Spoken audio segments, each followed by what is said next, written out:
Hello! As we all know, Endfield is quite literally around the corner, and I have added a big character analysis portion to the spreadsheet I made a few videos ago. So what I'm going to do is that I'm going to very quickly go through every single operator, give my opinion on the operator by going through their kit, and hopefully come to a very sounding conclusion of the operator. And if you want more details about this, I'll link the spreadsheet below, and then you can have a look at it by yourselves. Now, unfortunately, I wasn't able to get some clips. Of course, for one, I didn't get beta. Two, I did try to ask for a friend for, some clips, but, busy in the holiday. And three, I did try to get some from the public, but, that's tough. So, before moving on, I'm just gonna quickly go through some clarifications of this spreadsheet. All the information here are taken from the wiki and Team Stardust site. Ratings are mostly based on theories. There are a few hidden numbers for some things, but I will update on that once, it's found. Some values may be beta 1, but I doubt that, as I have double checked everything as of now. Mostly untested, and when the game comes out, I will try my best to obtain all characters for further testing. And finally, all of these are assumed without weapon or equipment. There will be some mentions of it within the analysis. Starting off, Administrator. So Administrator Talent 1, when the Originium Crystal attaches to the enemy is consumed, the Administrator gains 30% attack for 15 seconds. The effect cannot stack. So this is a very big chunk of damage that she can get, or they can get.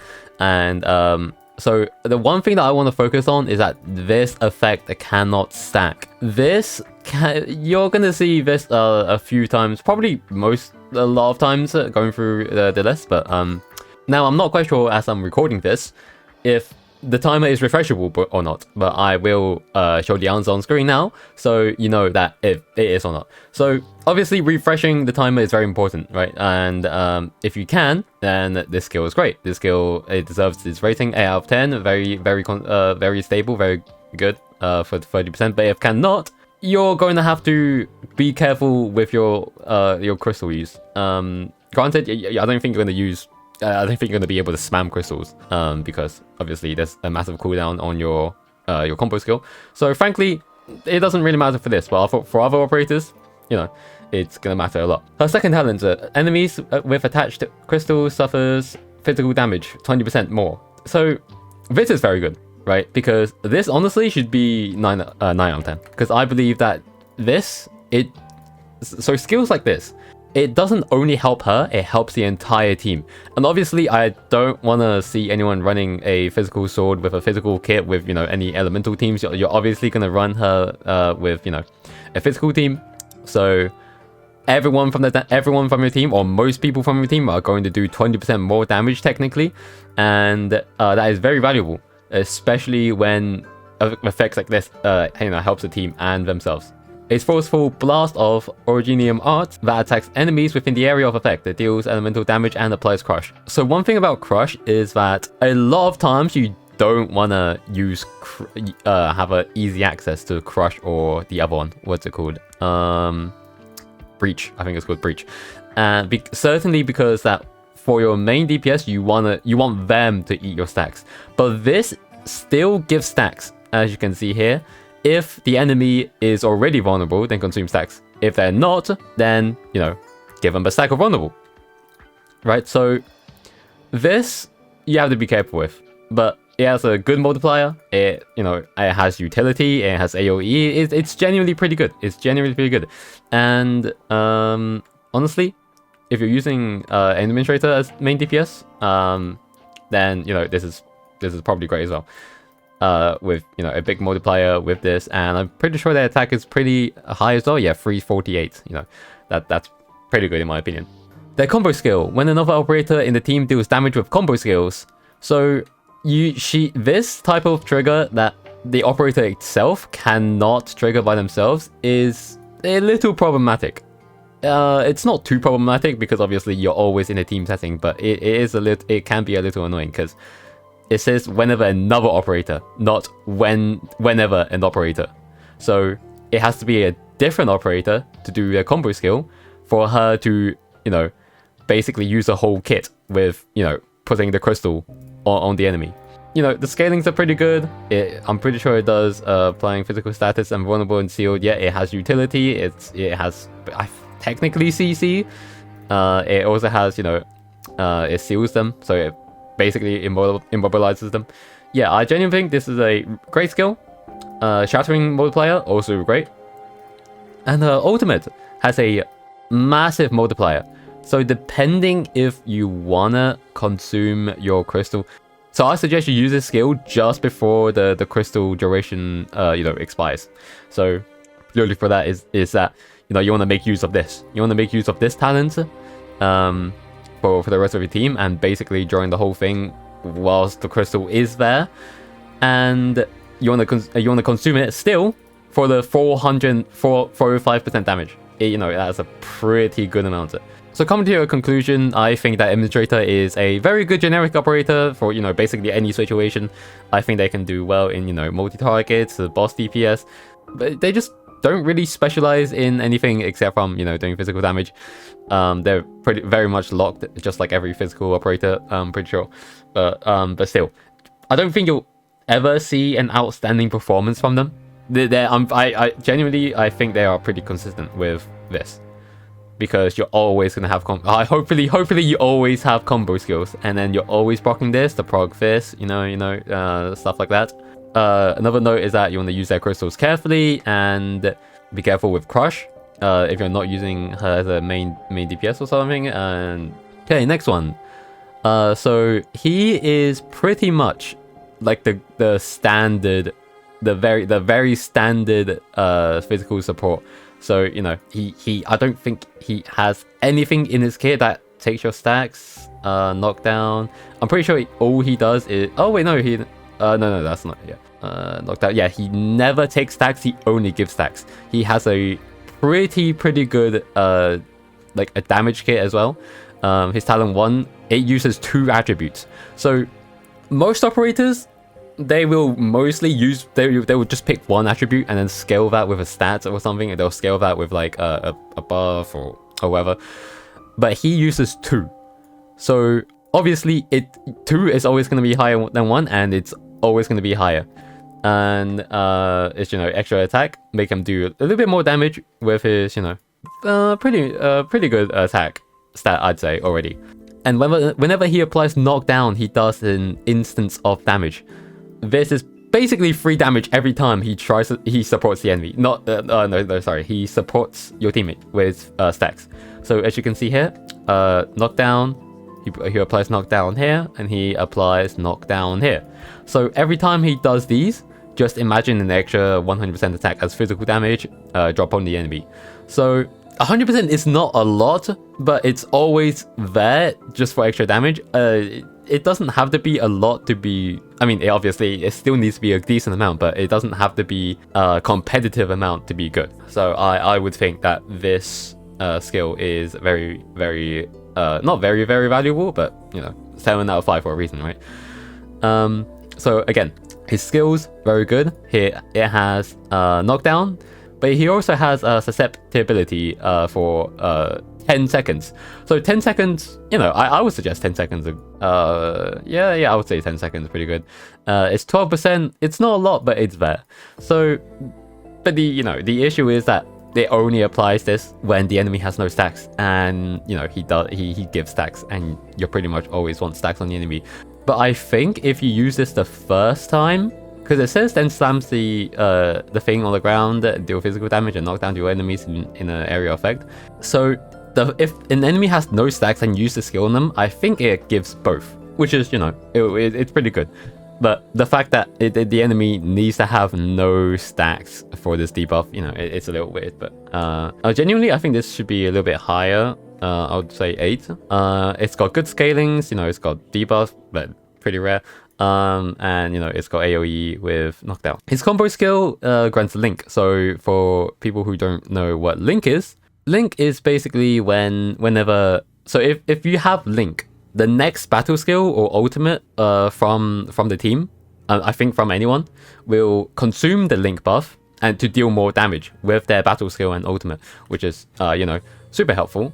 Especially when it's only, you know, battle skill and ultimate, so it doesn't get eaten up by, you know, a random auto attack or a random... Some combo attacks are good, but, like, you know, it's really hard to eat. That's basically all this does, but it's got pretty good scaling, and it lasts 20 seconds, so that's pretty good. Genuinely, I think again this is pretty high. I think I was pretty strict when I was doing this. This is just a massive nuke skill that also has utility, and if it has link, it does 600 more. So I guess this is good. It's kind of stealing link from another main DPS, but it's there, I guess. Be careful with this though. I suggest if you're using another DPS. But yeah, this is still pretty good. So basically, the conclusion is that he's basically the standard for physical support or physical sub DPS. Basically, he does both. Because he never groove stacks. He has good damage for himself. He has good multipliers, and he has good attack buffs from his talents. He also has utility from every single skill. All of his skills has utility, and it has good damage, and he has the debuff capability, so that's pretty good. 8 out of 10, or 8.5 out of 10. I don't think he's 9, because, he's not perfect, but I don't think he's he's definitely outstanding, but I don't think he's too outstanding. That's where it is. Next, so Chen. So Chen's skill talent 1. Every enemy hit with skill, combo, or ultimate gives 8% attack for 10 seconds. Max stacks 5 stacks. So this goes up to 40%, right? Which is pretty good, which is very good actually. 40% is very good. But the thing is, it's you're probably never gonna get 5 stacks unless you invest like a lot into her. Because think about it, it's skill, combo, on ultimate. This is 3 stacks. Unless you spend extra SP for battle skill as soon as possible, I just don't see you getting combo skill and ultimate off in the same minute, is what I'm trying to say.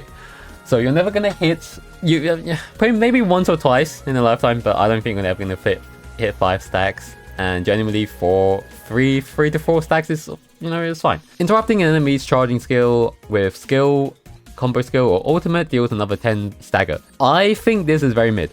I don't think the 10 stagger is that valuable for you to be saving a skill just so you can interrupt. So the issue isn't how easy or how hard it is. It's mainly you're saving resources for 10 stagger, which 10 stagger, let's be honest, is not a lot. It's less than all of everyone's auto skills. Everyone's auto skills will do more stagger than that, and it's just, I would suggest not worth saving your skills for. Speaking of skills, she has a pretty average lineup. So she performs an upper slash at target enemy. I'm assuming target enemy meaning this is single target. It's single target. I'm not always a fan, but the duration, the lift is good, but the duration is only 2.5. So better use that stack as soon as you can. So pretty average. I don't think it's great. I don't think it's great. I don't think it's bad either. I think it's just pretty good, especially with this pretty good scaling. Trigger when the enemy becomes vulnerable. So I think something like this, where she can proc herself, is very good, right? Because it's so much easier to have access to this, and even for operators with short cooldowns, you can basically spam this with by themselves, by the way. And it just gives you another opportunity for you to trigger, people's combo. However, for her combo, scaling fallen off quite a bit, like 110%. That's actually quite a lot. I'm not gonna lie to you, but regardless, still good scaling. This also has utility alongside with fine damage, and she can trigger herself. Honestly, they should be higher. I would suggest 7.5, but 8, it doesn't feel like an 8. And for her ultimate is 7 sequence slashes. So the sequences, they're fine. I mean, if you add all of them up, obviously, right? But the main thing is that you want to hit the final slash for the 1000% damage for the stagger as well. Obviously, this is no utility. It's just damage.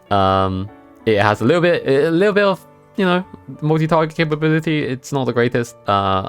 Genuinely, I think this skill is like you just use it just to fill it in whilst your other teammates are cooling down. But yeah, 7.5. Now I'm gonna get into potentials now for some 5 stars. I don't think I should probably get into potentials for 6 stars. I probably should. So his P1 is that basically he more debuff, and also this basically lets you more than 2. So technically the enemy can have 2 vulnerables instead of 1 for you to, you know, apply the debuff, which is now 17%, I believe, plus 5%, yeah, 17%, which is, you know, it's a fine amount, but, you know, it's still good, I would suggest, because he does this, applies stacks, and does anyway, all attributes plus 15%. So this is really good, I would suggest, because it gives all of these a 15% increase, which is really good because, again, people who uses their attributes for their stats are always want this in their somewhere, right? Either from gear, either from weapon, or, you know, from anything. So obviously this will give him more attack. This basically amplifies this, making a 0.2%. Yeah, 0.2%.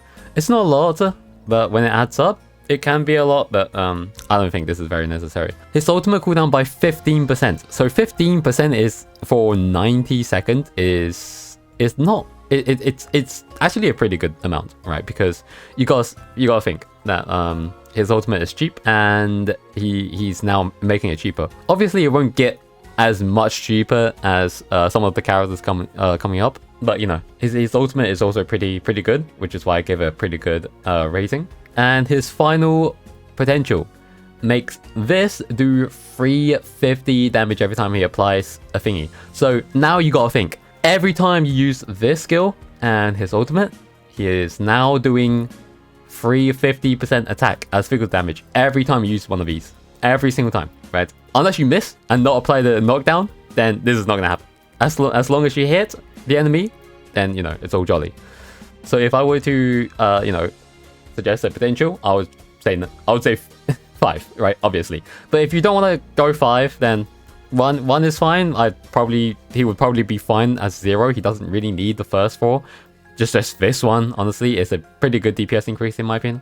Now change potential, damage dealt 20% so talents like this, or anything like this where people do more damage to enemies under 50% HP, is pretty good. It's pretty good. Now, you may think that, you know, it's very mid because, you know, some 60% HP enemies are going to die to 1 hit anyway. Now, the reason why this is good is that for bosses, this is always active. Always active, no condition, is completely free, right?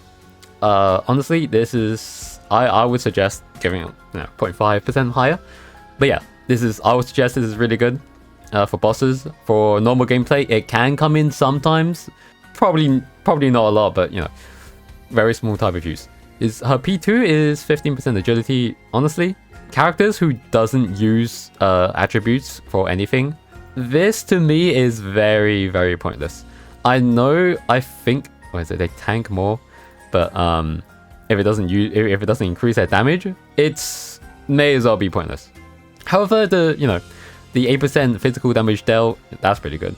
Basically just increasing her damage much more. Her P3 is pretty much just a 3 damage increase on her ultimate and her basically, yeah, all of her skills gets a 10% increase. 10% not a lot, but, you know, damage is damage. If you have it, then great. If you don't have it, it's whatever. For her ultimate cycle, it makes her cycle her ultimate much quicker. Especially with a cheap ass 70%, or not 70%, 70 ultimate requirement. And her ultimate does pretty good damage. But I don't think her ultimate is a crucial part of any rotation or kit or her kit. So obviously I gave it a low rating there because, you know, this kind of loses value if it's helping a not as valuable skill. Her combo skill is 3 seconds, 3 seconds cheaper. Honestly, I think okay, that's not what it's stats for. Honestly, I think this is a really good potential because 3 seconds, you can spam this a lot quicker, and well, I mean, maybe not a lot quicker. You're able to spam this 3 seconds quicker, but, you know, her combo has good damage and utility. So, you know, so generally, I think Chen has pretty good damage capabilities. Unfortunately, her autos are very bad. So if you're using her autos for filling, yeah, not great. One good thing is that she cannot grieve stacks, so, you know, you're safe to spam this whenever you want. I mean, obviously not whenever you want, but you got no worries for her eating up your vulnerable stacks. She's got, you know, pretty good lift applications. They come pretty often. And oh no, not this one. These two give lift, and her stagger values are, you know, sometimes this could happen, but you know, her stagger values are pretty good too. Now for Estella, so her talent is when triggering Shatter, the next battle skill returns 15 SP. Doesn't have to hit anything, you just need to use it. This effect cannot stack. Not sure why it would. Now returning SP is good, but you know, you have to trigger Shatter every single time, and then she uses the skill, and then it happens. It's not the most common thing you're going to see. It's going to be pretty rare, I think. Her talent 2 ignores cryo infliction and receives 20% less cryo damage. Honestly, I think this talent is generally not the great. It's not greatest, and it's just not great. Honestly, I think I should have talked that point, because I think this only procs every time you get hit. So, I mean, ideally, you never want to get hit, right? But like, this is so niche to the point where it just feels like it's not there, right? If you do everything perfectly, not getting hit, it's not great. It's not great. I think the only way this ever comes in useful is where you know, have a shield or barrier, or that, you know, that the one that overlaps the health with a boss that constantly does this. I don't think it's just way too niche. It's way too niche to be good. Also, 20% is very, very limited. Going over her skills now, so she thrusts a lance forward, releasing a song-like wave that deals damage and cryo infliction to all enemies in his path. This is a very nice skill, right? So she just throws it, so that's ranged plus AoE. Oh, I might have just deleted an E there. Plus AoE and utility, right? That's great. That's pretty much all I asked for a skill, right? And her damage is also not bad either, right? 350%, that's pretty good in my opinion. 8.5, genuinely, I think this skill is very universal. It's like, if you want a cryo character, this is like the minimal that I want them to have, right? Maybe they could have like other things, those like some off-field, something or whatever. But like this, the concept of AoE, good damage and utility, I should expect to see this in pretty much all cryo characters, unless you're, you know, a very niche DPS that has a massive battle skill or whatever. So for a combo skill, quickly moves to the enemy side, dealing damage into enemies in a small area, applying lift. If the skill hits a target with solidification, the skill deals additional damage and applies physical debuff. So this combo skill is very niche to the point where you need to be running a shatter. Whenever an enemy is solidified, you need, you know, when any enemy is solidified, it's obviously trying to, hint, her talent 1. Right, trying to run the shatter team. So you wanna shatter, or not shatter first, but you wanna have a shatter team. You wanna have, and then you wanna freeze the enemy. Right, do this, applies physical thingy, and then deal extra damage because to the you know, solidified enemy, and then you just go full in with, you know, your physical character. So I think this is a good physical support, but on its own, not great. But honestly, I think it's a good support. It also gives physical characters utility as well. So it gives lift. Like, come on now. That's pretty good for a physical support. Her ultimate exerts full strength to slam the lance down, dealing massive damage to nearby enemies. All enemies with the physical debuff, the skill forcibly applies lift to them. So this is gonna be a little hard. Unless you always save this with this available. Or you're always saving her ultimate with her combo available. This is most likely really rare to happen. If you look at him, right? So you have to you know, do this, and then you have to do this, and then you have to do this. Or maybe you can skip this, but then you have to do this. It wouldn't be too rare, but it's definitely not going to be very common either. It's 5.5 to me because, you know, this top part is only damage. I mean, the damage is good, you know, but like this second part, I would think is very. She's in a shatter team she has to be in the shatter team as well, right? So, you know, this is gonna be, you're gonna have to save this ultimate every time an enemy is, you know, has this. And genuinely, I don't really like the thought of having the hold on to something for a crucial thing, right? Because then it feels like you're wasting the upkeep time. So this, honestly, this ultimate when played correctly, it's gonna do a lot of damage, and I would suggest it's gonna be really good. But you know, this utility, it's not gonna come in very often. So in total, her potentials, her debuff is up by 3 seconds. I think this is pretty much needed if you're gonna put her in a physical team, because you know, debuff always good. Ultimate, honestly, her ultimate isn't the greatest, but it does have a massive multiplier, so you know, I'll give her that. So this is, I mean, this is technically a total damage buff, right? So if you hit more enemies, that's technically counts more total damage, and the damage dealt plus 40% to the first enemy it hits. This can actually be really good. This is, so obviously in the multi-target setting, this is, you know, it's whatever, right? But in the boss setting, you're only hitting the boss. This is always active for free. Her P4, just tanking basically, and a little bit more healing received. She doesn't really use, you know, any strength or will. It's whatever. And when solidification is applied to an enemy, gain 5% energy. Can only trigger every 1 second. Her P5 just cycles her ultimate, you know, once a summertime. I don't think it's gonna come in very useful. I don't think it's gonna come in rotation definingly good, but I do think it is a little bit quicker cycle. I'll give it a 7, purely because that, you know, it can trigger every 1 second. But yeah, I don't think it's ever gonna come in. I don't think you're ever going to be able to spam this somehow. So generally, I don't think Estella is a great support. I mean, she is a great support. She's a great shatter support in the physical team because of this and, you know, this. But that's all there is to her. She tries to focus a little bit more on DPS with these two skills. It's either that, or did they just gave her more, you know, a lot of big scaling for no reason. But yeah, generally, I think she's pretty much just a shatter team bot. Yvonne. So, starting with Yvonne now. The one thing I want to start off is that, you know, 350 attack. That's pretty high.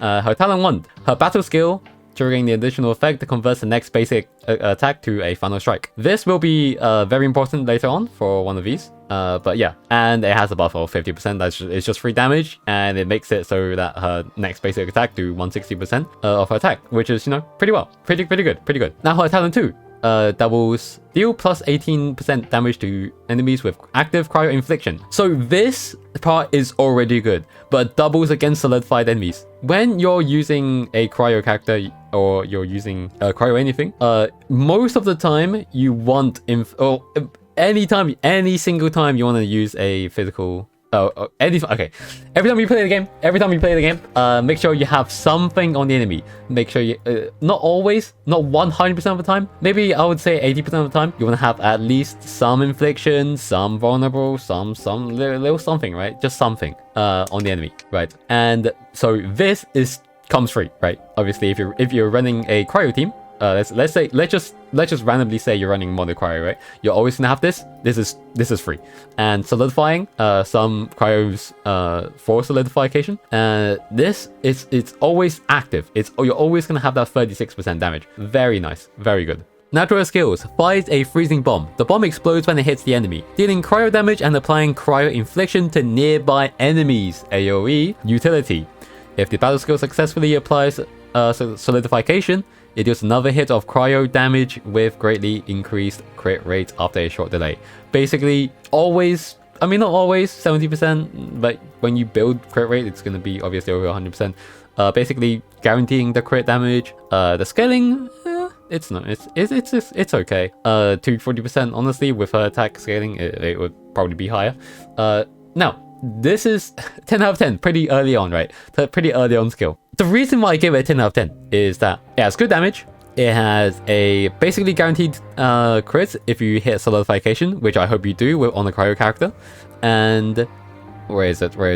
Oh yeah, utility on an AoE basis. So you're applying utility to multiple enemies and dealing damage to multiple enemies. That's what makes it have it's like it's like a stellar skill, right? You're applying this to all the enemies in its path with damage. It's like that, but it has more.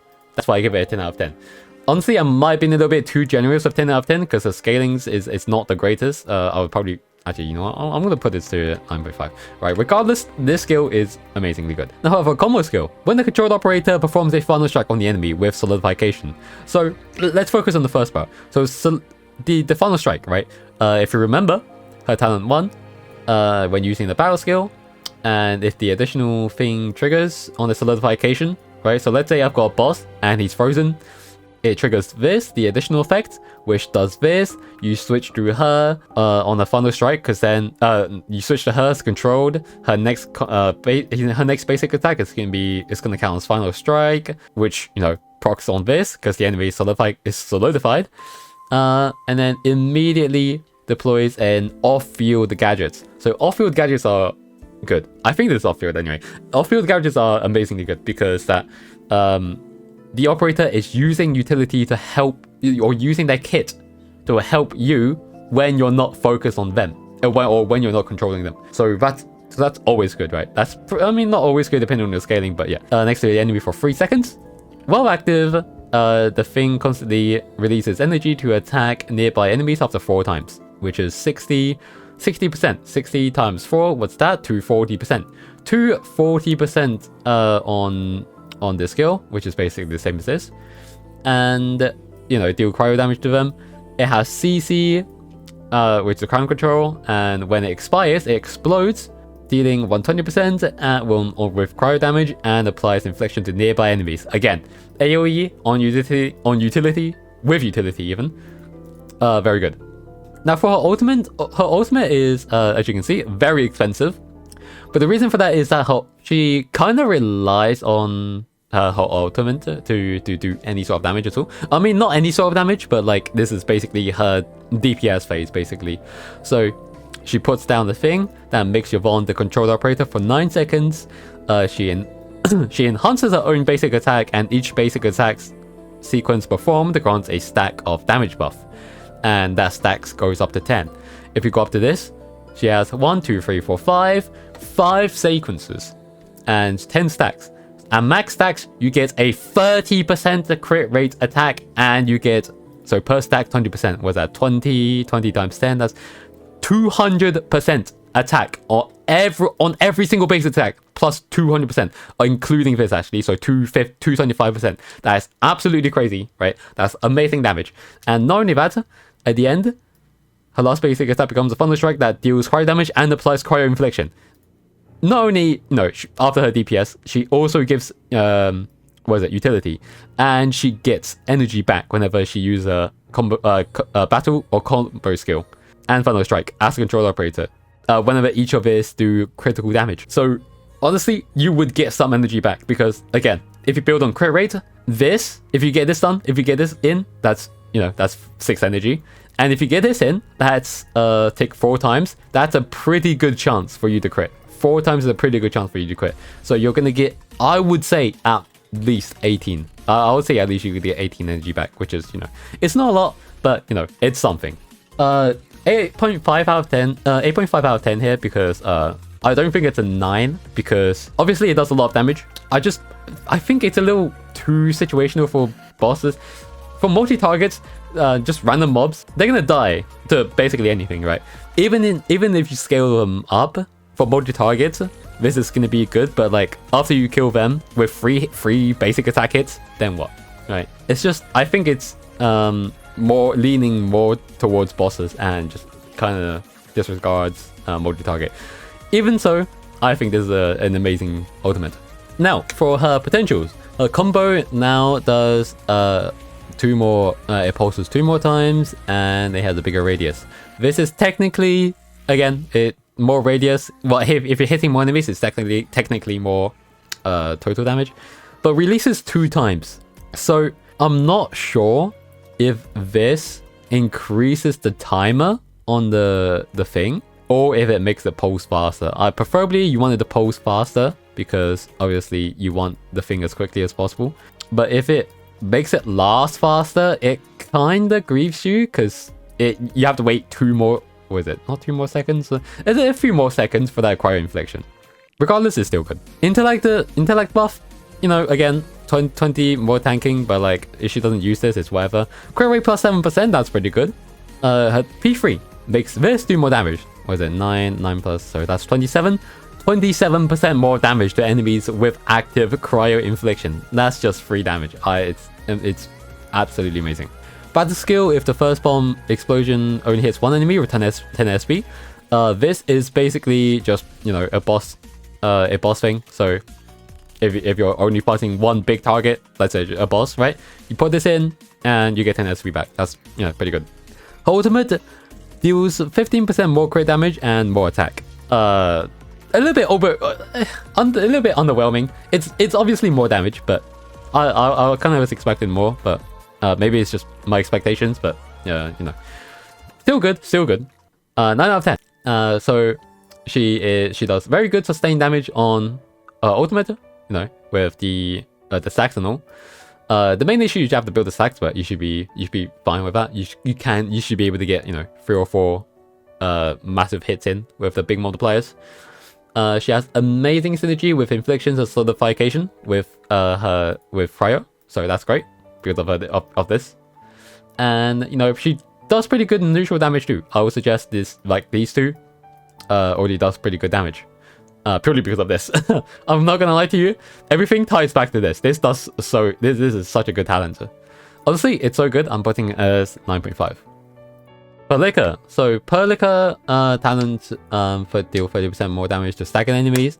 It's great. It's only gonna come in useful when you're facing a staggered enemy, but obviously during a staggered phase, let's say like a staggered boss, which is basically your DPS phase, this is gonna come in helpful pretty good. It's fine. Combo hit on enemy restores an extra 15 SP. So combo skill hit on enemy restores an extra 15% 15 SP. I think this is old, but generally I think this is pretty good. I think this rating should be a little bit high as well. Obviously every time her combo skill hits, she gets 15 SP back, and that's pretty good. That's pretty good. Just a good neutral thing. So for her skills, unleashes a bolt of electromagnetic energy that deals electric damage and electric infliction to enemies in a small area. 400%, that's pretty good scaling with AoE. Again, AoE with utility. 9.5, amazing. I love this. A combo skill: perform one attack at the target to deal electric damage, 10 stagger, and inflict 5 seconds of electrification. The trigger is when controlled operator performs Final Strike on any enemy. Final Strike doesn't come as often as you think, but the thing is, on any enemy, that's fine, right? They don't need to have some solidification, they don't need to have some infliction, just, you know, any enemy. So I would suggest this comes pretty often. This is pretty good. It does performance. Yeah, I would say this is pretty good. The scaling could have some work on that, but yeah. The ultimate teleporticals a massive piece of orbital debris into the battlefield with devastating impact. All enemies hit suffer massive electric damage and 20 stagger. This is just damage. This is just a big nuke damage. It has no utility, no effects, just very basic damage. It's, you know, all enemies. That's AoE. That's fantastic. Generally, I think this is a good skill because of the massive scaling. It has nothing else. I think this should just be a... I don't think a 9 is very deserved, but regardless, it is a very good ultimate. Now, for Perlica's potentials. Combo skill duration is 75% more duration. That is very valuable. It takes it up to 8.75 seconds. That is much better than 5 seconds. That's genuinely... You should have this. You should just have this. Ultimate costs less. Again, her ultimate's pretty good. She can cycle this much faster.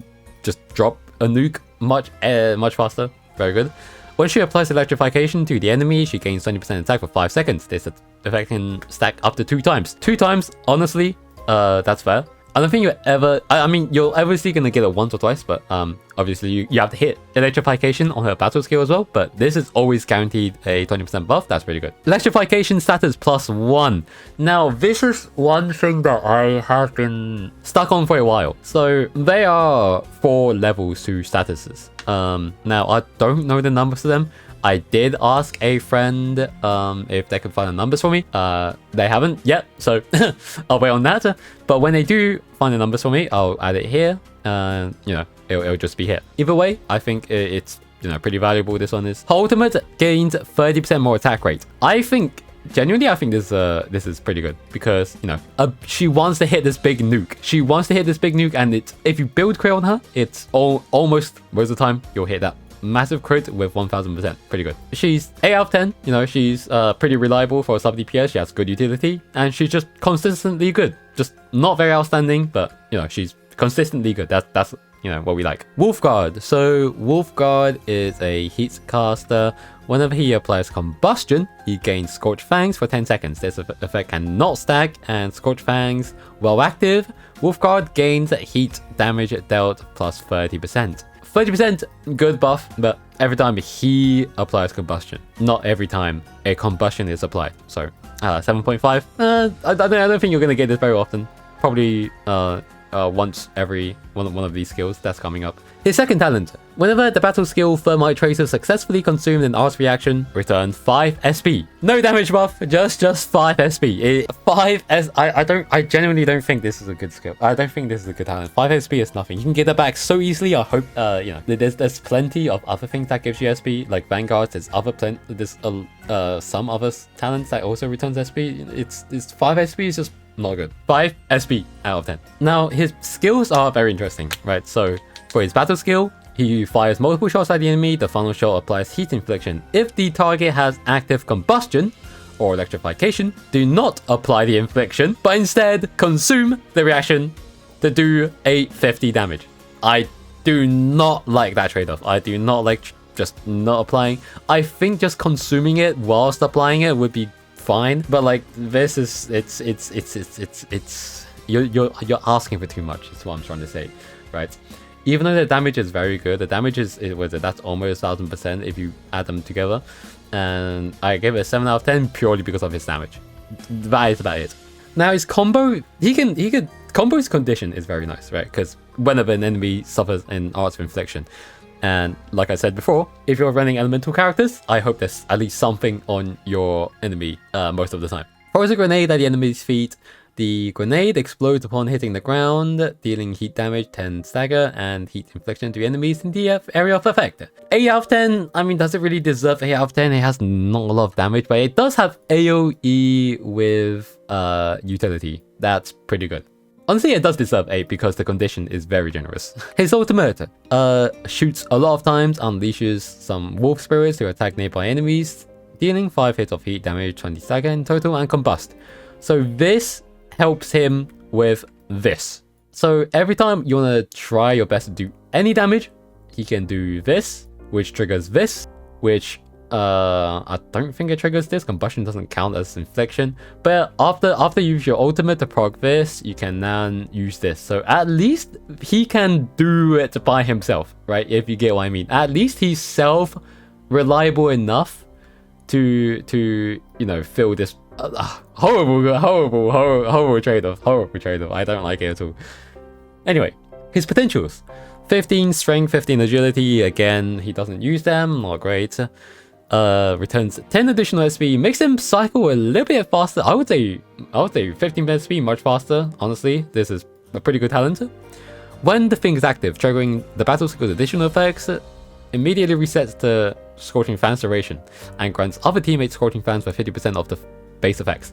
Now, this kinda confirms that effects with non-stackable effects are not be able to their timers are not be able to refresh, which, you know, kind of downgrades all of them at once.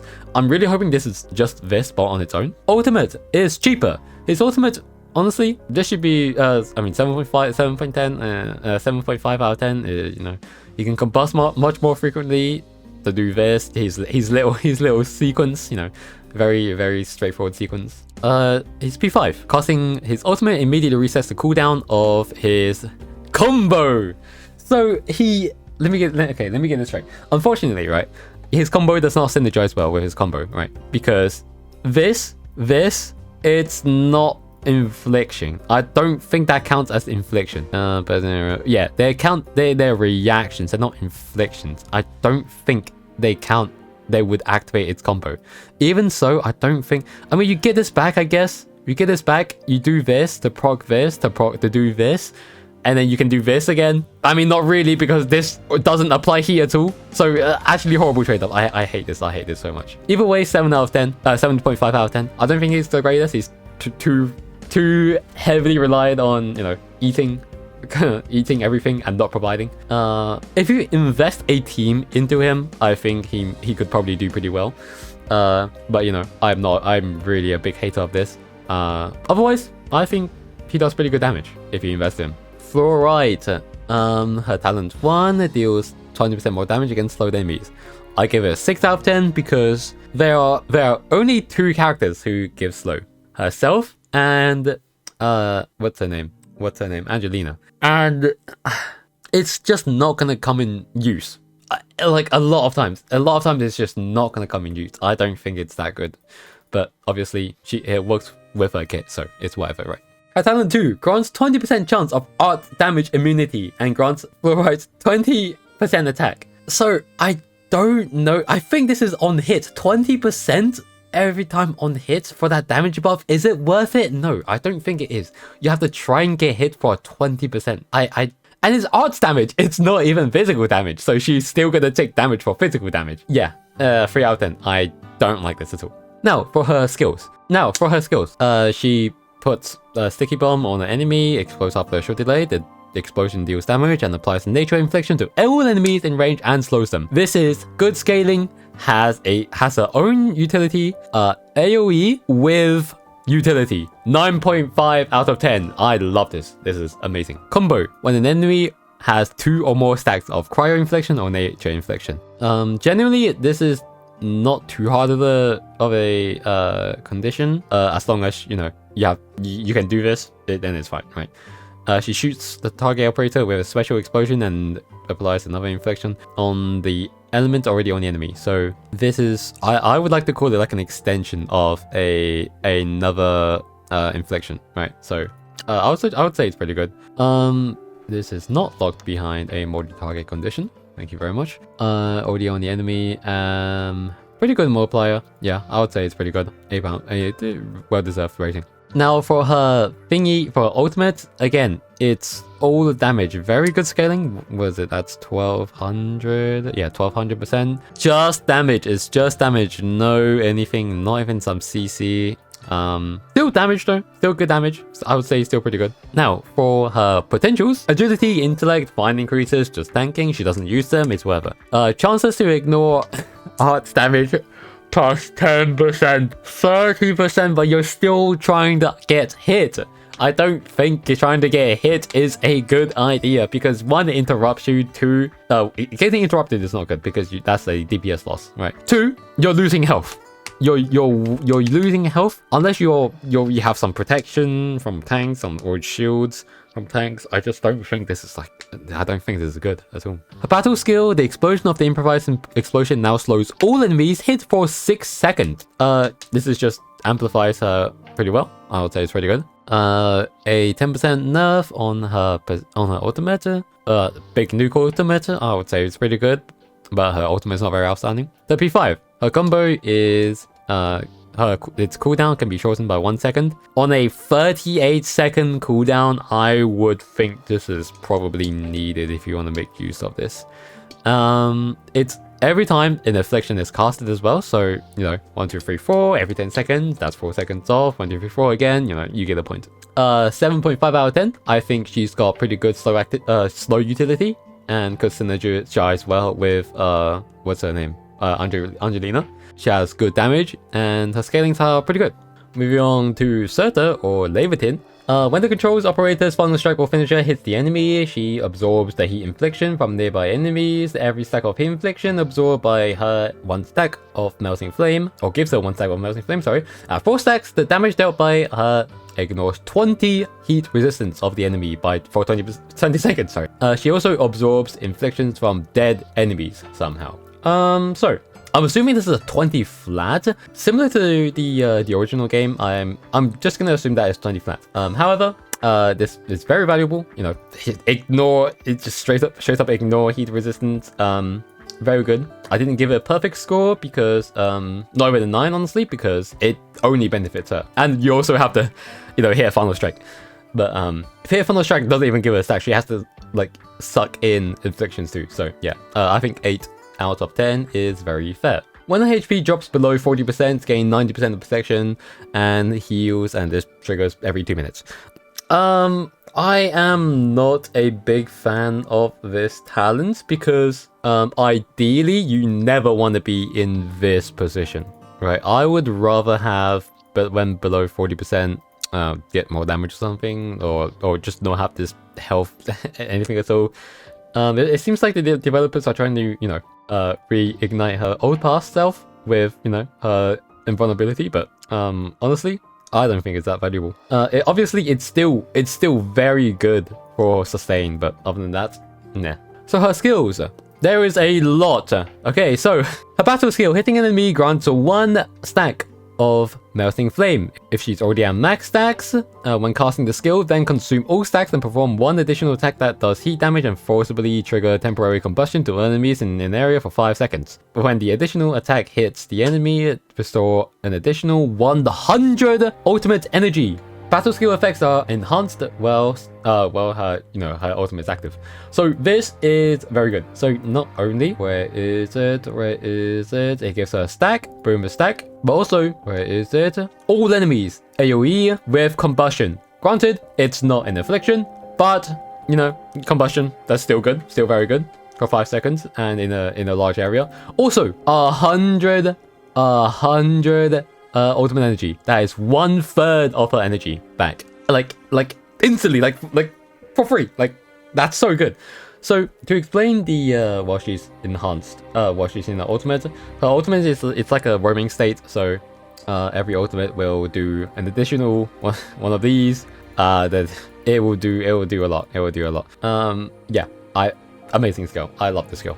This also triggers her combo. So when an enemy suffers combustion or corrosion, fire erupts beneath her feet, beneath the feet of any enemy with combustion or corrosion, dealing heat damage to them. If the enemy hits the enemy, she gains 1 stack and further gains ultimate energy per enemy hit. So again, amazing multipliers, AoE, and you want to hit more people to hit the 35, but 35 is genuinely not that many compared to 25, so in the boss situation, this is still very good. 8.5, but because I don't think this is gonna make too...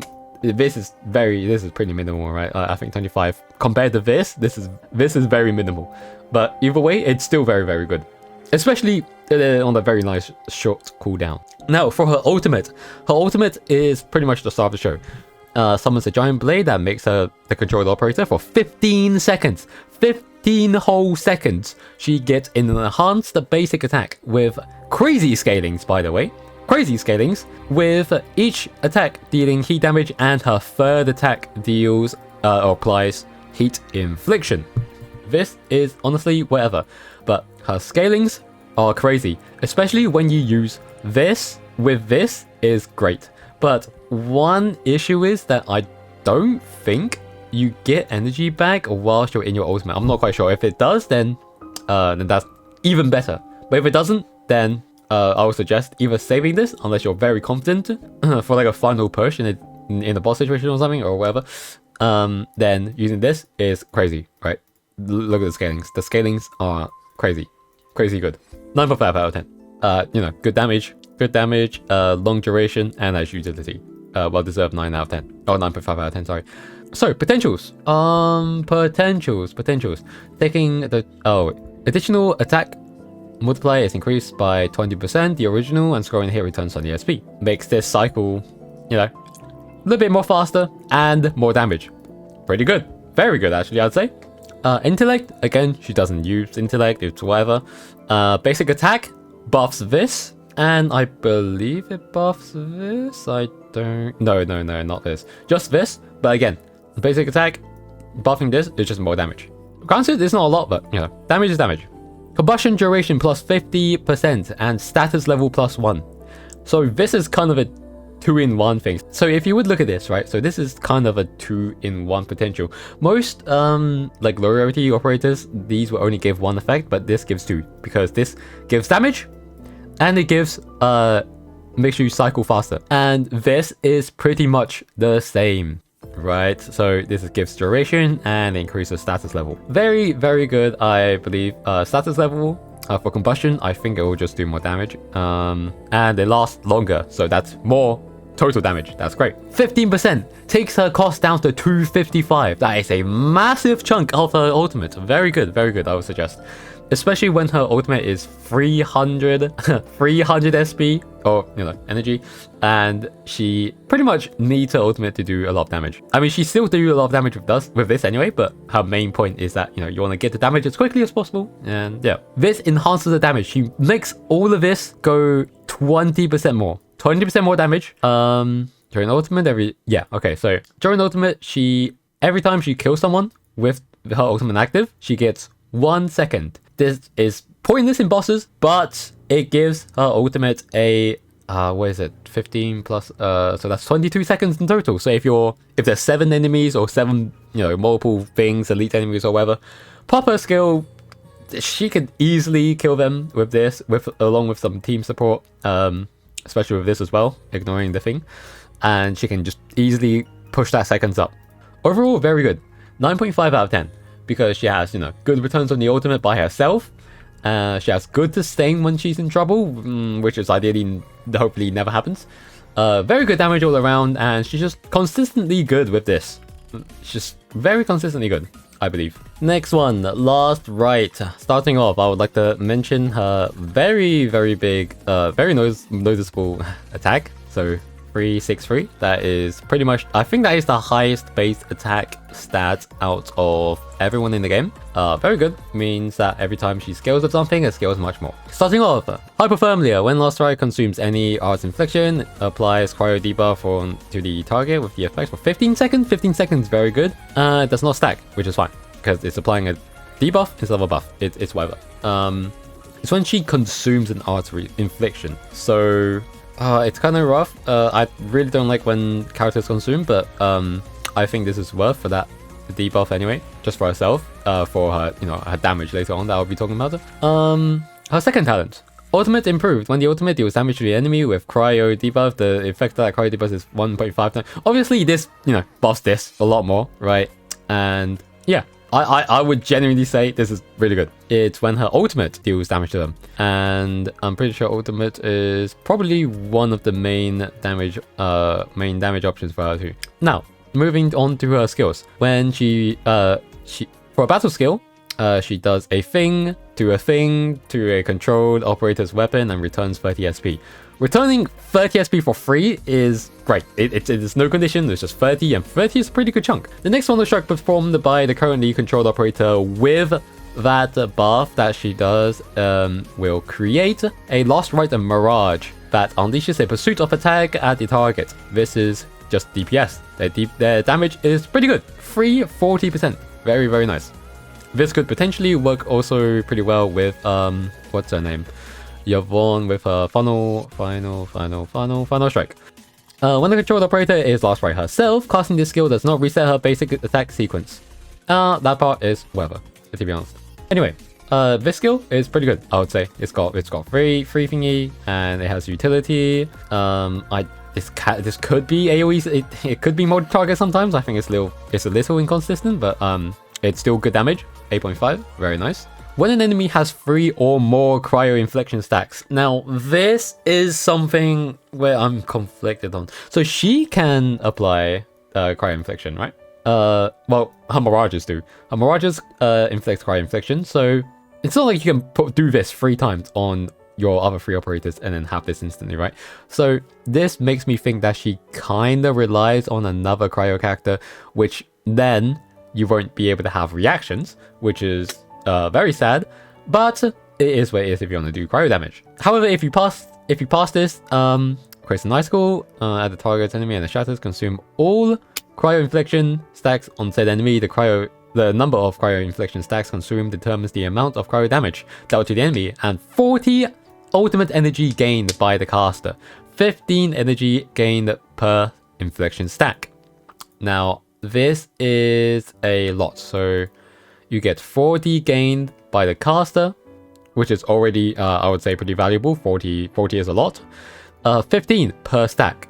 I mean, this is right here, right? So 3 stacks, and then you can do this. So this is pretty much most, like, all the time. It's always, most of the time, it's going to be 45. You're always going to get 45 back. Maybe not always, but like, because, you know, some operators might, you know, sneak in, take some stacks. I don't. But yeah, always, most of the time, 45 stacks. Very good, very good. 8.5? I would say that's fair. Last Strike encases itself in frost armor and creates an ice scythe to perform 3 slashes. This gains immunity to all damages while she's in this state. Each slash deals massive cryo damage, and she can only gain ultimate energy from her own battle skill and combo skill. Massive scaling, very good scaling. It has no utility, but her scaling is very good, and it can also be used as a panic button. I prefer that you don't use it as a panic button. Because I would rather you have a good setup first, and then, you know, use this massive scaling with a massive attack set on enemy with debuffs, instead of using this as a panic button and an enemy without a debuff. You know what I mean? 9.5. I think that's a little bit over excessive. I think 9 out of 10 is good. And either way, she is a 9.5 out of 10 character. I think she's pretty consistent without ultimate consistent without her ultimate because of her mirages. And it gives her, where is it? This, and it does, oh, I thought she gave ultimate energy back. No, it's just SP. But yeah, SP for free and infliction, utility. That's very good. And to do this, you know, this helps this. Yeah, you get the point. They all kind of link together. For potentials, when the controller performs on the turn, it deals another 20% damage and 5 stagger. I genuinely think this is not that great. I mean, it's good because they do an extra 20% more, but you know. Strength, again, doesn't use this a lot. This is good, extra damage. 15% more damage on her combo skill when it already does pretty good damage. Actually, it's fine damage, but 15% on her ultimate. Her ultimate isn't very Corey, isn't very like too important for our rotation. I think this is probably better than this, but either way, I think this like 15% for this multiplier. It's genuinely very worth it. When a controlled operator with the perfusion performs a thunder strike that hits the enemy, return another 5 SP. So even faster cycling. And in the Mirage does 20% more damage. Again, it is a double, two different effects fit into one. Very nice. I think you should probably look for this.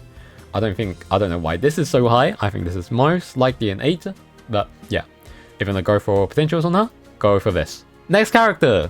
So a Talon 1, when throwing a lance, any lance, when they hit the enemy, return 4 energy. So she throws, I think it's 4 lances. There's 3 normal ones and 1 EX one. So that's, was it 4 times 4, 16. She gets 16 ultimate energy back. Hopefully you hit your lances, because this is, you want your energy back. Pretty good. Her ultimate also applies electric debuff for 10 seconds to enemy it hits. Very good. Decent timer. 8 out of 10, I would say. Yes, it's also AoE. Now for her skills. She leaps in the air and throws some lances that deal electric damage. Nearby enemies. Skill also retrieves all lances during retrieval. The lances deal electric damage and 5 stack to all enemies that hit them, while the EX deal even more damage and electric infliction. Now you should not use this skill very willy-nilly.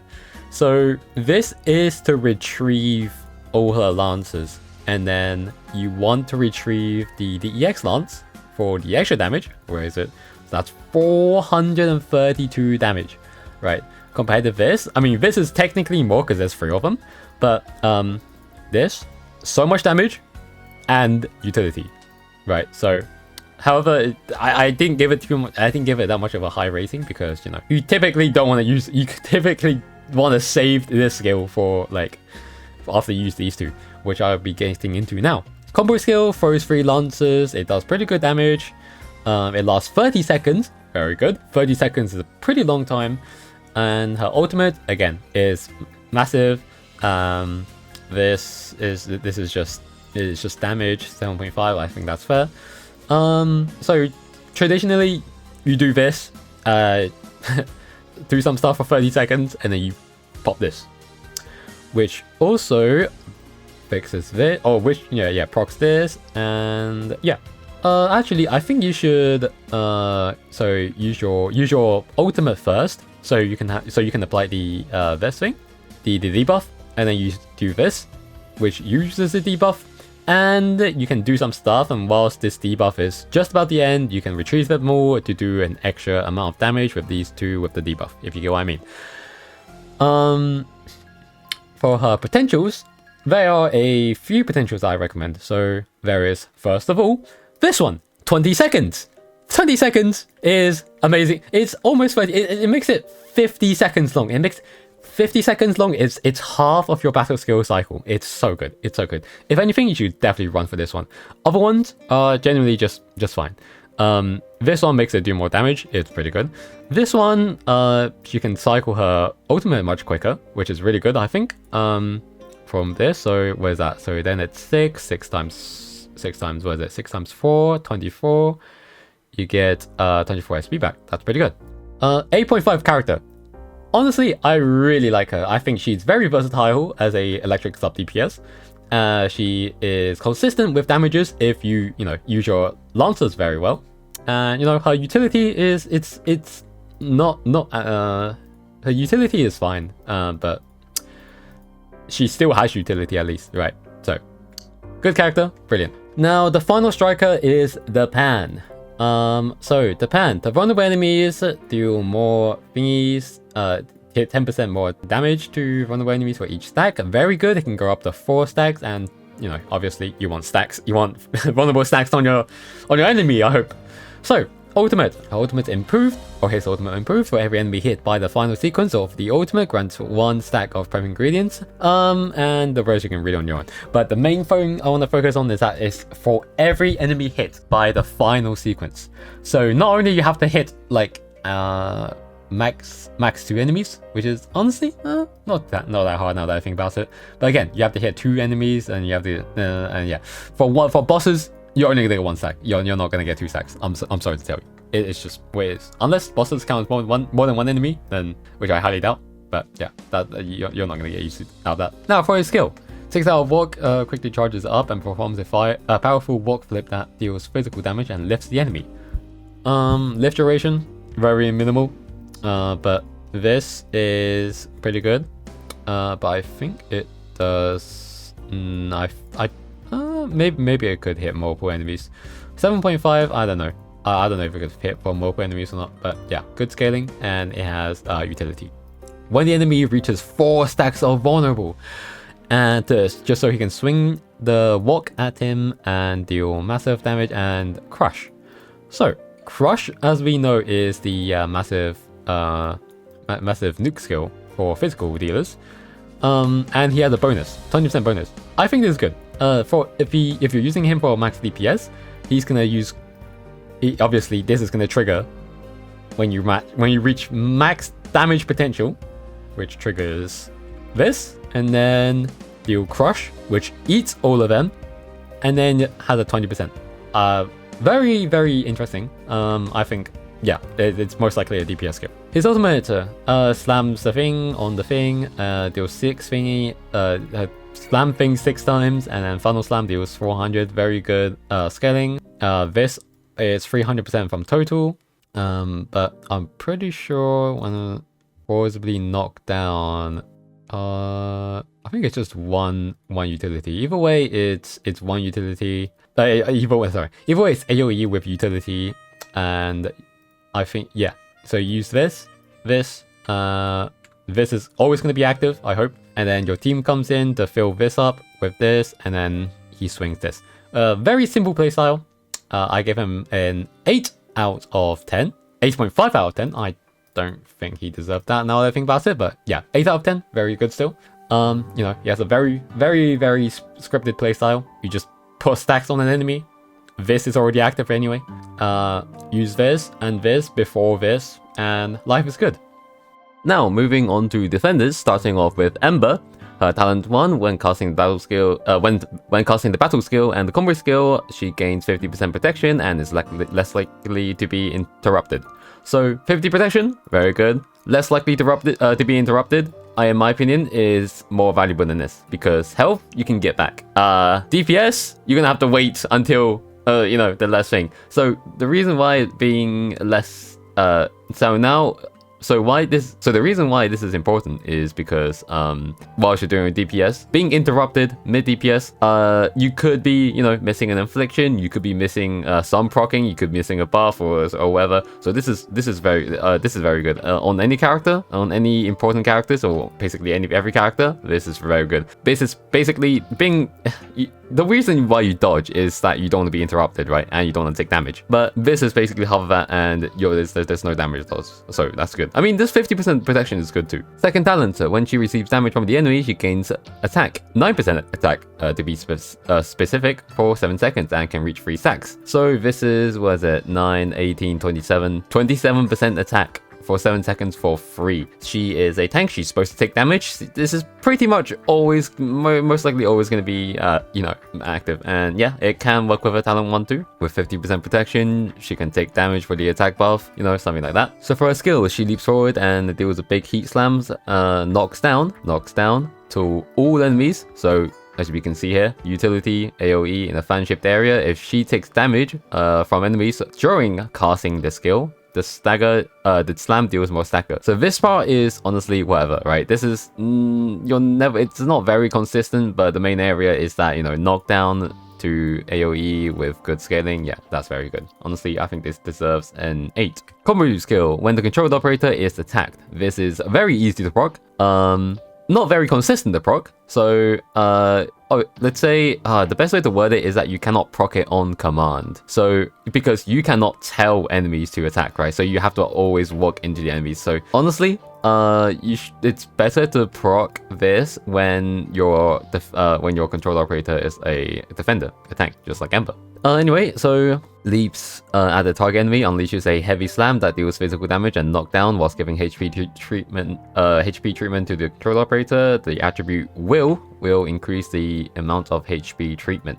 So, as we can see, the total amount of treatment without any equipment, by the way, with a will is 800. So 800 compared to every operator's 6,000 HP. It does not seem a lot, but when you build on it, trust me, it's gonna be a lot. And again, physical, utility, and target enemy, a little single target, and average thingy, you know, average multiplier, average scaling, it's whatever, right?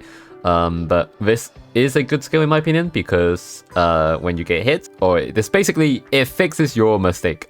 I would say, or it fixes in a way where, or it compensates for so you don't, every time you dodge you lose damage, and every time you do that you're gonna lose HP. So if you don't dodge and you can withstand the attack without getting interrupted, you get that damage in, the controlled operator is getting attacked, this comes in, do a little bit extra damage, you know, compensate for that little action that you just did, and you know what, it's good. Her ultimate slams to the ground to deal heat damage to nearby enemies, whilst granting every teammate a shield based on her max HP for 10 seconds. So this is already telling us that you want to build on HP stat and will stat for this, or for her even, right? For 10 seconds, it's a fine amount of timer for shield duration. The reason why this is good still is because hits things like this, things like, where was it, fluorides, I think.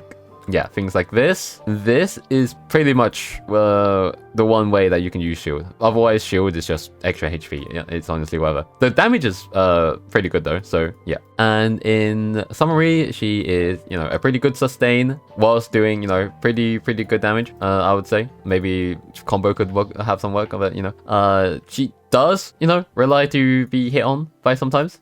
She does rely to be hit. Maybe this doesn't have to be her all the time, but you know, preferably you want it to be her every single time. And really, most of her damage comes from, you know, taking if whenever you're in like dire situation or damage, if the damage is too heavy. Basically, she's a good tank, right? She has things from she gives stuff whilst defending. That's the best way I can explain it. Her potentials, her talent 1, I believe. Yeah, talent 1, so that's 70% thingy, and extends duration by 1.5 seconds. Honestly, this is pretty good for her, but definitely not gonna be too important. Will buff is good. She can heal more. Combo skill reason with the lowest. Okay, so this is when you restore an operator's health, she will heal another operator with the lowest percent of HP at 50% of base effect, right? So this is basically proccing this again, but at a worse rate. But even so, it still counts as proccing it again, like an additional time. So this is very valuable in my opinion. Her ultimate isn't too crazy. 15% is good. 8.10, fair. I would say that's a fair rating. Honestly, it could probably dunk it down to 7.5, but shield effect is multiplied by 1.2 whilst the shield is active. The wielder gains 10 attack. Now this is good, right? Because shield, you're now not only trying to proc this or some other operator that relies being on hit. People who has shield is now buffed. This gives the shield another purpose, which is a very valuable talent or a type of effect. Snowshine. So Snowshine talent 1, she heals more for targets under 55% HP.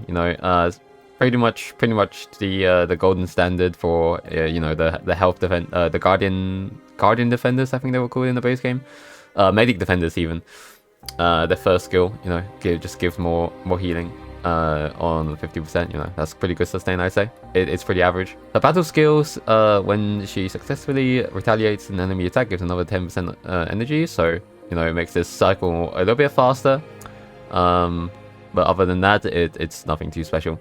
So her battle skill, she raises a shield that can block attacks. So this is like the standard defender skill. So she raises a shield, wants to be attacked, and when she is attacked, said shield is active, performs a retaliation bash that deals cryo damage and applies cryo infliction to the attacker. So you can see utility, pretty good damage, good protection while she's doing it, and it returns a pretty good amount of SP.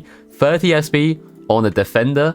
Like I don't think a lot of these guys can even hit that. I'm not gonna lie to you.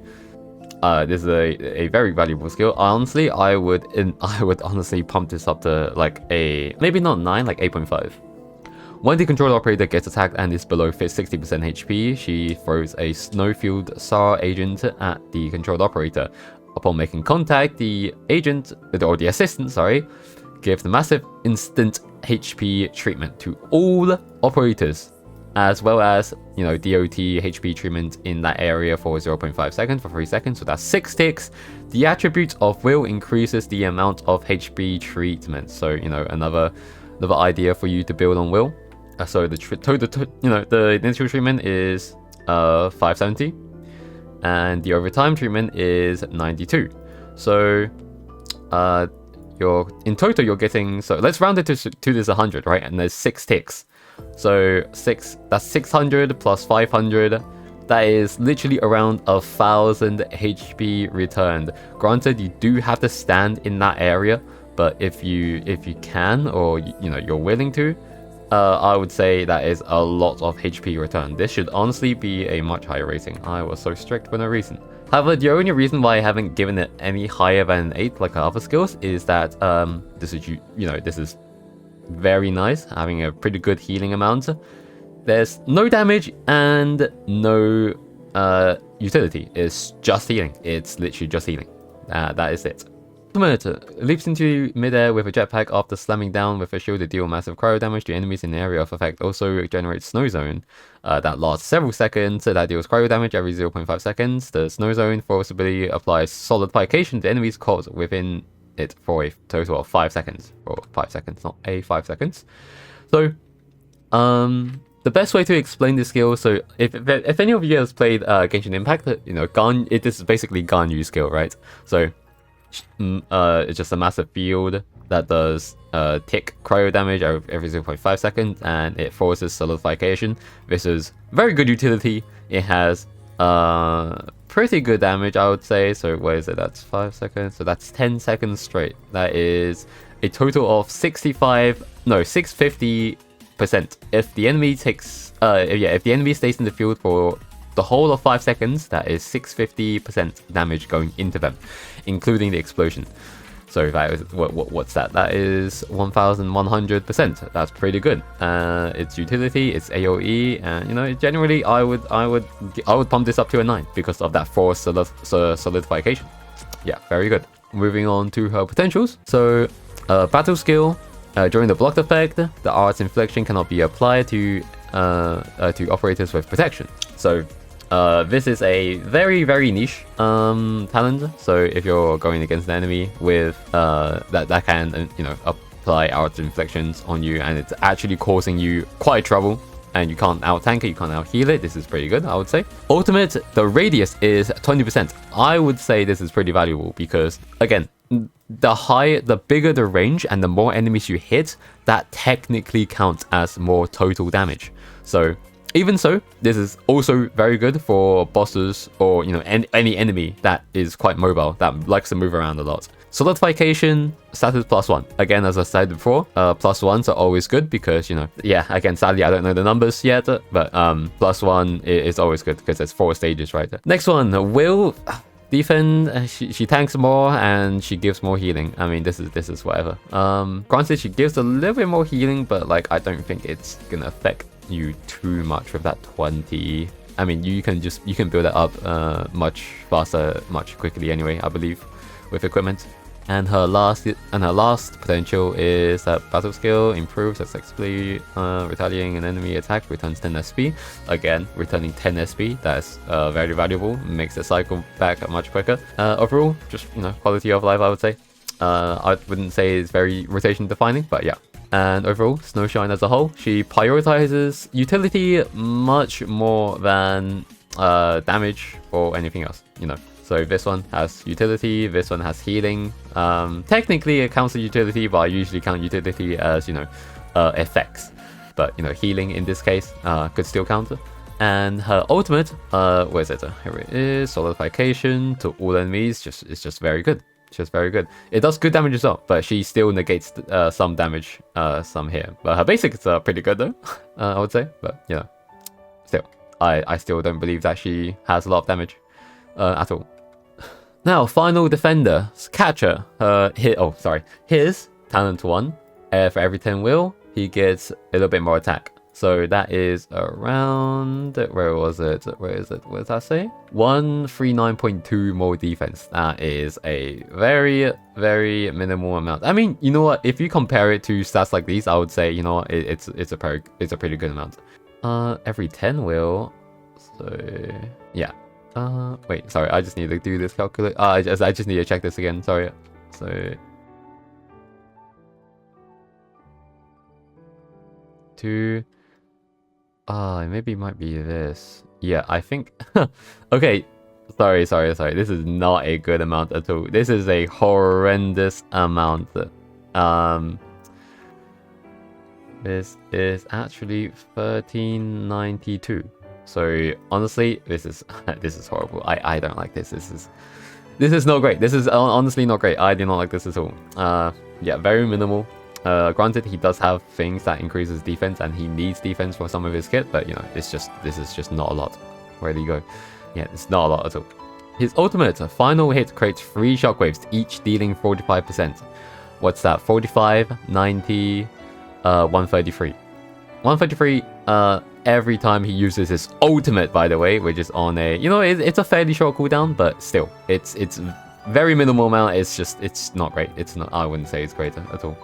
His battle skill. So if you're quirky enough, you've just realized that I just added this because I forgot to just earlier.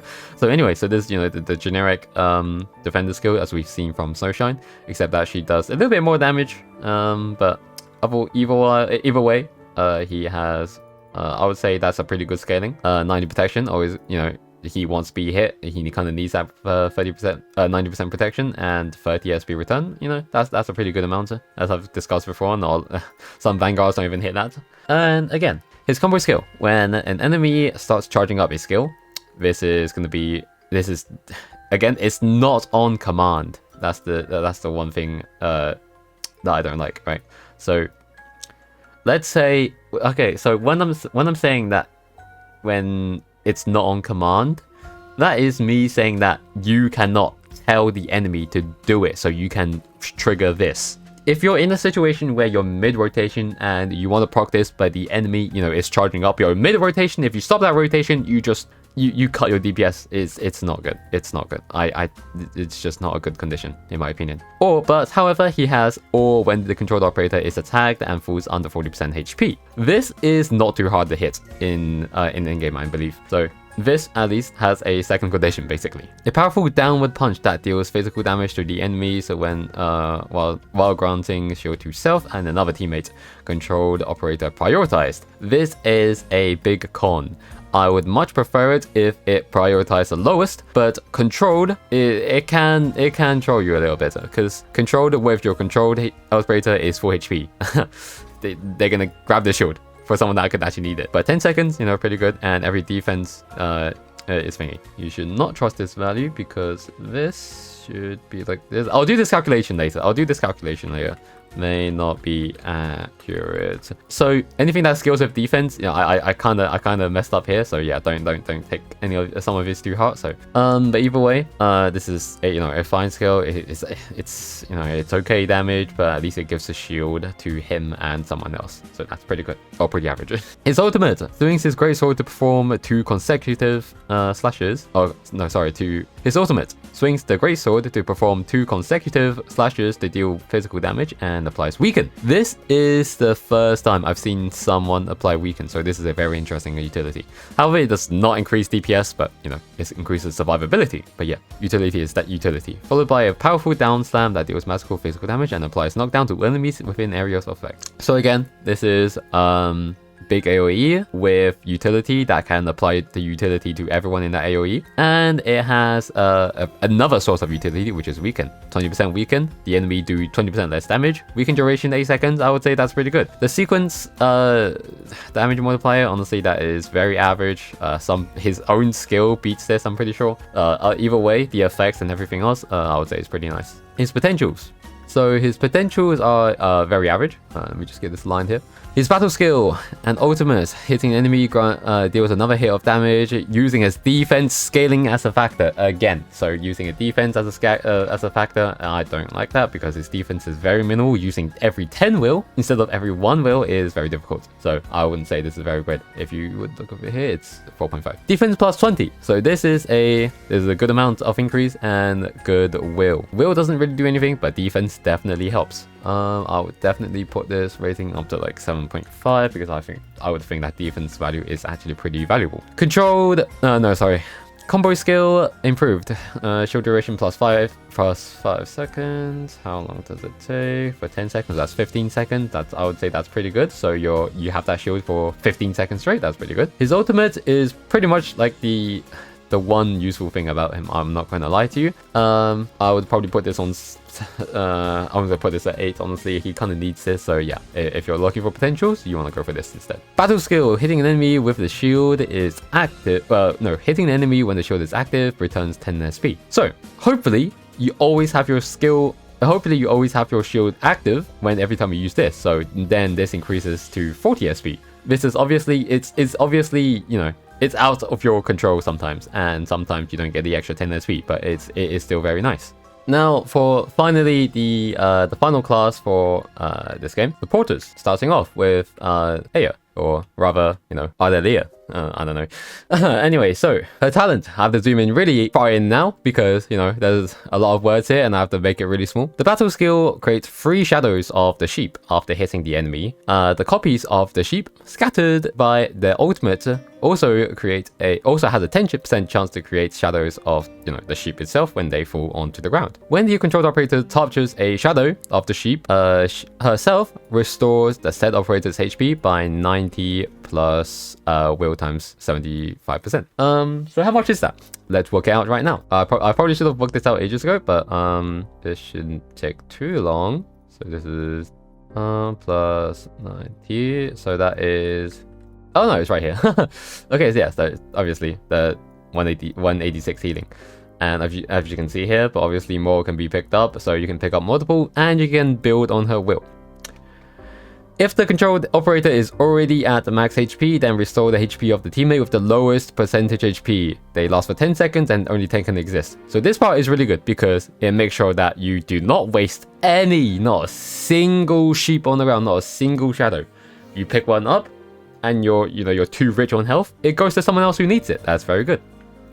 However, I did not give it too much of a high rating. I gave it an averagely good rating because, again, going out of your way to get the shadows, it seems like if you can fill those in, it seems like it may affect DPS and it may affect your rotation, something like that.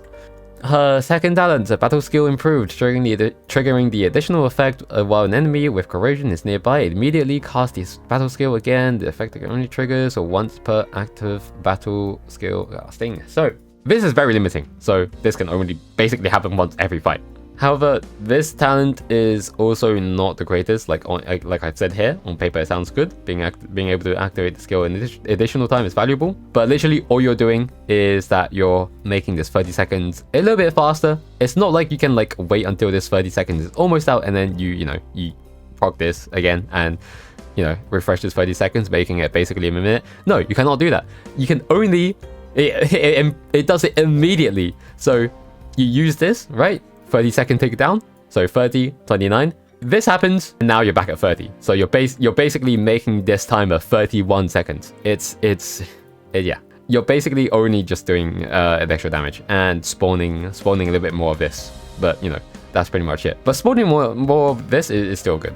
It's still good, which is why I didn't give it a too bad of a rating, because this is synergizing with this, and it's synergizing pretty well. Moving on to a battle skill now. So she hops on the sheep and ramps the target to deal nature damage. If the target has corrosion, then consume the corrosion and apply physical and arts debuff for 30 seconds. 30 seconds is an absolute crazy time, and 25% is very good. I would say a pretty good multiplier as well. So I give it a 9 out of 10 because, again, if the target has corrosion, just to make sure that the target has corrosion, which, hopefully you do when you run her, and then consume the corrosion to do this debuff. This debuff is 30 seconds is crazy long. I'm telling you, 30 seconds is crazy long. 25%, very nice. So her combo skill. When the controlled operator performs a final strike on an enemy with no stacks of vulnerable or arts infliction. I absolutely dislike I'm gonna say dislike this skill, trigger, because it has to be a final strike. 2, the enemy needs to have no stacks of anything.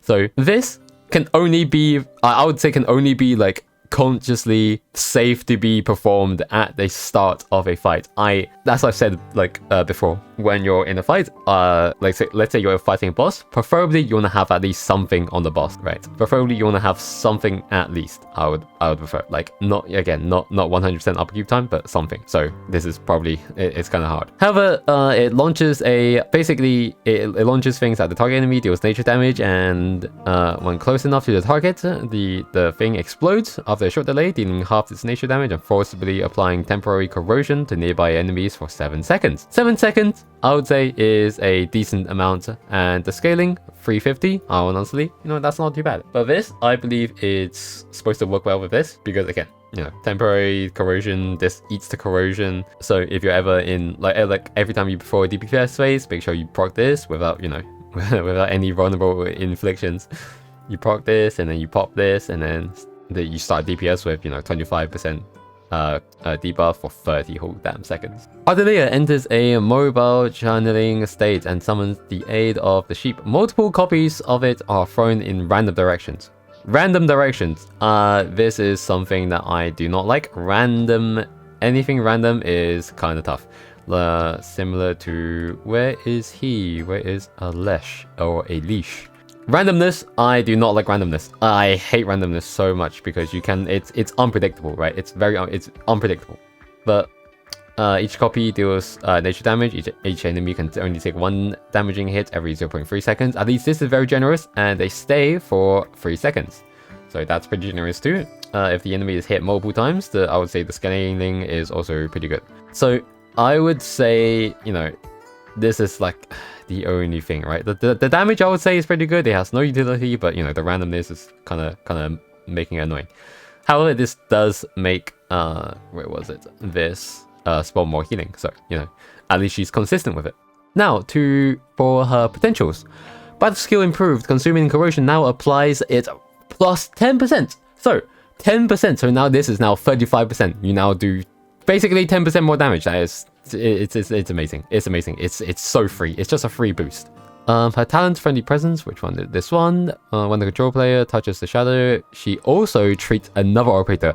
Again, this is like a dual effects thing in one thing, right? So you pick up one thing and she heals another operator with the lowest percentage HP, by the way, with the lowest, so she has good priority and it's an additional effect. Even though it's, you know, half the treatment effects, it's still something.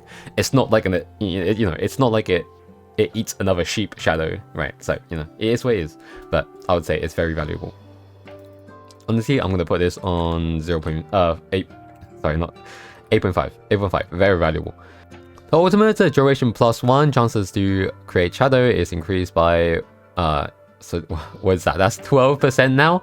12%, yeah, 12%, not a lot, but 1% duration, 1 second duration, you know, that's fine. It's technically more DPS since they stay on the field a bit longer. I don't think that deserves 8.5. Her ultimate, you know, I would say her ultimate is genuinely pretty good. I would say her ultimate spawns a lot of sheeps around. You know, it does fine damage, and you know, it has the random directions. Hopefully you hit those. But you know, I would say this is pretty valuable too. Combo skill, 2 seconds shorter damage multiplier is increased to 1.2 times the original. Duration of corrosion applied plus 4 seconds. That makes it to 11 seconds. Gives you 4 more seconds, or hopefully, well, technically 3 more seconds, because you don't want to cast something, you know, way too late. Gives you 3 more seconds to do this. I would say that's pretty valuable too. 8.5, I don't think it's well deserved. I would say it's 8. But yeah, overall, I would say that she's pretty consistent with her healing and utility. Her debuffs are very good. It debuffs, again, I don't think I mentioned this, but it does physical and arts, so it buffs this as well. Well, not her, because she is Orbiter, so Orbiters will always do their natural element damage. But for someone like a guard, you know, she's Cryo, she's Polearm, and she does physical damage here, so potentially this could be good. It's just extra damage, and arts, you know, very good as well. This is basically the same amount, no conflicting there, very good. Next one, Angelina. So Angelina is another nature orbiter. I'm pretty sure everyone is orbiter here. Yeah, everyone is orbiter in this support category. So Angelina, again, what is that attack? That's 3 points off. That's 3 points away from catching up the last, right? I'm pretty sure. Yep, 3 points. She has a pretty good attack value. Anyway, her talent. When fighting in the battlefield, all guards, casters, and supporters gain efficiency plus 7%. I would say this is a very nice passive skill, and it also helps her. Well, obviously, because supporters, right? She's a supporter. Guards and casters, if you have any guards or casters, you know, this is a very good talent for them, especially if they have a useful ultimate. Second talent, battle skill, Arknights stuff, gravity mode, battle skill and combo skill improved, hitting at least 2 enemies with either the combo skill or the last sequence of the battle skill restores HP to the controlled operator. If the controlled operator is already at max HP, don't restore. Okay, so this effect, again, as I've talked about Aya above, right? This part is very good. Make sure nothing goes to waste, and it has good priority. The healing though, honestly, the healing is very minimal. I would not rely on this, not at all. So it has to be, yeah, it has to be hitting 2 enemies with the combo skill or the last sequence of the battle skill. Obviously, this is going to be very pointless in bosses because, you know, you have to hit 2 enemies, but, you know, it's just a very nice quality of life, I would say. I don't think it deserves a 7.5. I think 7 is good. Battle skill. Initiates arts channeling that creates a gravity well, that's CC, a gravity well that pulls in nearby enemies, that's AoE, deals nature damage to them, and when the channeling ends, the gravity well implodes to deal nature damage and nature infliction to enemies in area of effects. So again, area AoE with utility. Hold on, let me just see this. Or the last sequence. Oh yeah, so this is actually not useless in boss scenarios because you just need to hit the last explosion. And it just can be 1. So that's pretty good, I would say. Again, damage is damage I would say is pretty good. And again, she has CC. Honestly, this deserves a 9.5. 9.5. It has CC, it has AoE, it has utility, and it has good damage. Very good. For a combo skill, when an art reaction is applied to an enemy. So this is it's an art reaction, right? It's not a art infliction, which is much easier to inflict. But yeah, art reactions, it's V's. This doesn't count. Does it count? Maybe. I think it does count. I think it does count. Yeah, all the V's count. I think. So 2 fire with fire, 2 electric. You know, you get a point, and all V's are just mixed reactions.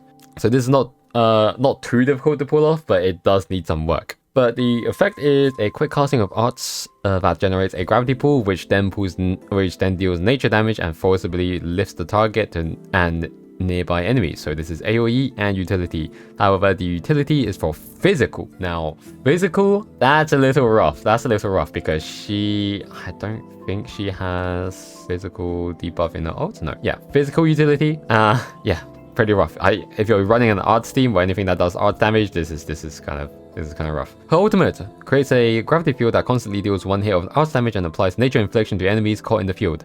This is very good utility and in an AoE fashion. Targets in the gravity field also suffers 80% slow, so that's good, keeping them in place. So when they're not that mobile, which you know some other operators want, they don't like mobile bosses.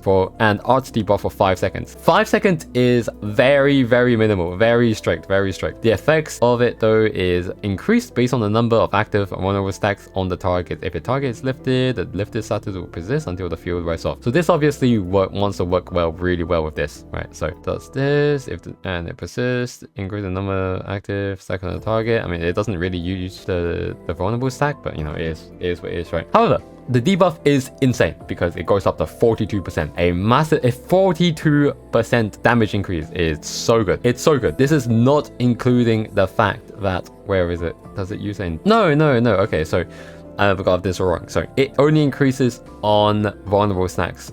So if you have 4 stacks, it'll go up to 42, but it will go up to 33. At least, because she applies lift by herself, which is 33%. Is still very good odds in my opinion, and she has a massive burst damage here. You know, very good on a very short cooldown as well. Now for her potentials, her battle skill makes her radius more consistent, technically more total damage, and hits multiplier rate 7.5, pretty consistent, pretty good. Ultimate: when an enemy is infected by the gravity field of the ultimate, each stack of vulnerable stacks when calculating. So basically, you're always gonna have 1 stack. Right, it's always gonna count as 1 stack as being there, even if they don't have any, right? So this is now your base debuff is it's 33% instead of the normal 30%, because it always counts as 1 buff. And if you include this, it's gonna be 36%. That's very good, very valuable. This one, ultimate efficiency. Oh, this is very nice. This makes it, was it 12%? So every time you gain energy. Okay, every time you gain ultimate energy, you get 12% more. That's I would say that's very good. As long as she's alive, obviously. Hopefully she doesn't die. Ultimate is much cheaper. Ultimate is very valuable, right? Being a 9 out of 10 with crazy debuffs, massive multiplier, and it has CC. I'm pretty sure. I think it has CC, but it has AoE. Right, very valuable. Combo skill, length cooldown, and damage multipliers. Yeah, takes the damage to 400. I would say that's a very good amount of damage, and it makes it 17 seconds, and making it a little bit more spammable, but definitely not amazingly good. Either way, I would say that her ultimate gain efficiency could be it could very much come in clutch, because you gotta remember it helps herself as well. She has massive debuff value capability. This debuff is absolutely crazy, I tell you. Has utility for physical, which is this, which is I don't think it's too important, but you know, it's that. And she has a small amount of sustain. You know, it's just that. Don't rely on it though. Moving on, Zehi. So Zehi, talent 1. Combo skill hits an enemy with cryo infliction and solidification, also causes the enemy to take more cryo damage for 15 seconds. This effect cannot stack. Very good in a cryo team. Again, affliction is much easier than an art reaction or any reaction, and just causes them. It doesn't even just buff herself. It buffs the whole cryo roster. That's I would say very good. Ultimate now dispels cryo infliction and solidification from the entire team. Very niche. It kind of depends what situation you're in, and yeah. Battle skill summons a crystal that orbits around the operator for 20 seconds. When the controlled operator performs a thunder strike on the enemy, the crystal restores the said operator's HP. This effect can trigger 2 times the attribute of will, increase the amount of HP treatment when the controlled operator is already at max HP, then triggering an HP restoration, grant the said operator a temporary art amp instead for 25 seconds. This effect cannot stack. Okay, so go through this. This is a healing and a buff skill. So healing, this is the total healing number, including this is calculated with her will upon adding up this thing. Now, so preferably you never want the healing. Preferably you want the amp every single time, because 25 seconds is very close to 30 seconds, and remember what I said for 30 seconds. 30 seconds is very good, very valuable, very good. So yeah, make sure when you use this, your operator is either close to full HP or max HP. Now, the reason for close to 2 HP is that this effect can trigger twice, so this thing pulses twice. So the first time, you wanted to either, give you the buff instantly, or, it heals and then it gives you the buff. Honestly, I think this should be rated much higher, 8.5. Actually, no, not 8, not 8.5. I think 8's good because this is, look at this skill, right? It's just support. There's no damage, no utility. That's literally about it. Trigger when the crystal uses up its HP treatments. Now, this is very, very unfortunate that it doesn't trigger on the buff as well, because as I said literally a few seconds ago, preferably you want it to be art amp every single time, and you can't proc this, especially this is on a very low cooldown as well. So if you're doing well on keeping your operators max HP and then you can't get healing in with the crystal, it's very hard to get this in. However, the effect is quickly charges up the crystal and launches it at the enemy, dealing cryo damage and cryo infliction. It's good damage and it has utility. I think it's single target. It's kind of meh. It's got a fine cooldown. It is fine. It's fine. I don't think it's the greatest. I think 7.5 is a bit too high as well. It's fine. It's whatever. The ultimate though, plus temporary cryo and nature amp to the entire team for 12 seconds. Now, the total amp amount is 40%. 40% of amp are going into every single operator that does cryo and nature damage, right? So this is very, very, very good. Very, very good. It only goes up to 40, sorry, hold on, 0.3%, 36%. Oh yeah, 36% is the cap. So at the highest you can get 60%, but yeah, you'll need at least, you need 1200 intellect to hit the cap, but I think I'm not sure I'm actually not sure if you're able to hit that or not. I don't know. But if you can, then that's something you should go for. Anyway, 40% is a massive chunk, and yeah, pretty good, I would say. I would probably give this an 8.5. Nah, 8 would be good because again, no utility, is just buffing, no damage, but the buff is just that good. It deserves an 8. So for her potentials, her first one increases the buff by 5%, making it 20%. Very good. It's just a free extra buff, that's always good. Makes her ult a little bit quicker. What is it? That's 72 now, and she only needs 72 energy. That's also very, very good, especially when her ult is a massive buff. Very valuable ult. Combo: when hitting targets that hit, chains to one additional target nearby. So this tells me that this is single target, and what that tells me is that at most with this, it hits only it hits only 2 targets. Not very valuable. So it gives it like a multi-target capability, but it's not a lot. I genuinely don't think this is 7.5 either. So I think 7's good.